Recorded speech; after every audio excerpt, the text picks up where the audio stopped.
मला ठाऊक आहे मी जे वागले त्यामुळे तुम्हाला खूप मनस्ताप झालाय।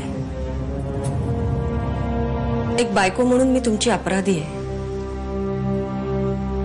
पण मी जो निर्णय घेतला तो केवळ एक बायको म्हणून नाही तर एक माणूस म्हणून घेतला। वागा तसं वागायचं, तसं प्रत्येकाने वागा। मी सत्यजितला लपवलं हे सत्य आहे, पण केवळ असलम पासून वाचवण्यासाठी। तो गेल्यानंतर जावेदने निकाला हो म्हणलं असतं तर तरीही मला असंच बोलला असता।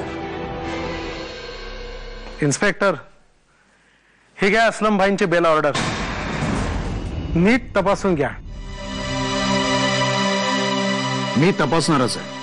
तुम्ही जसं तुमचं काम चोख करता मी सुद्धा माझं काम चोखच करतो। थँक्यू। फक्त मी गुंडांना आत टाकण्याचं काम करतो आणि तुम्ही सोडवण्याचं। काय ग? अहो आता काय नवीन आणखीन? अमृता नाहीये तिच्या खोलीत। काय अगं असेल कुठेतरी। सुरुची कुठे आहे? त्या दोघीही दिसत नाहीये आणि रूम मध्ये त्यांच्या बॅगा पण नाहीये। काय तू फोन केलास का? नाही। एक मिनिट।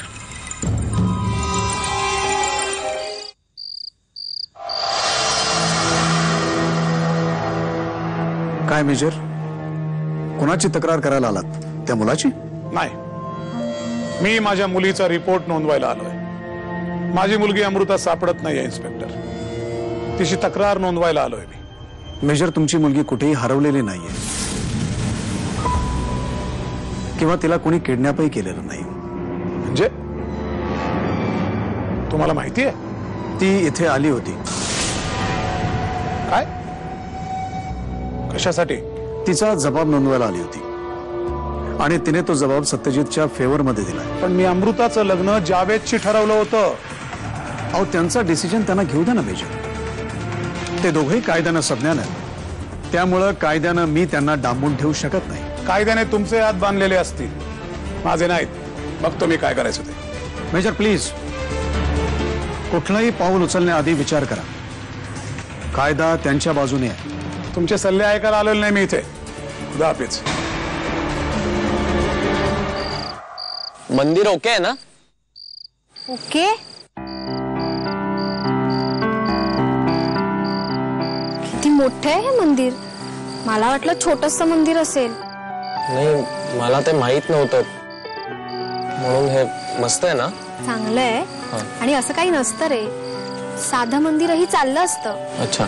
महत्वाचं काय की देवाच्या साक्षीने लग्न होणं। ओ नहीं, वो आपके हिंदू रिवाज मुझे पता नहीं है, इसलिए। मी आहे ना, मी सांगते तुला। ते मला मारण्याचा काय प्लॅन होता? अरे ती एक वेगळीच स्टोरी आहे। म्हणजे सुरुचीला मार्तंड मामाचा फोन आला होता की पुणे महाड रस्त्यावरती तुझ्यासारख्या दिसणाऱ्या मुलाची डेड बॉडी सापडली आणि पोलीस म्हणे तुझ्या बाबांना तिथे खातरजमा करायला घेऊन गेलेत। काय? हो।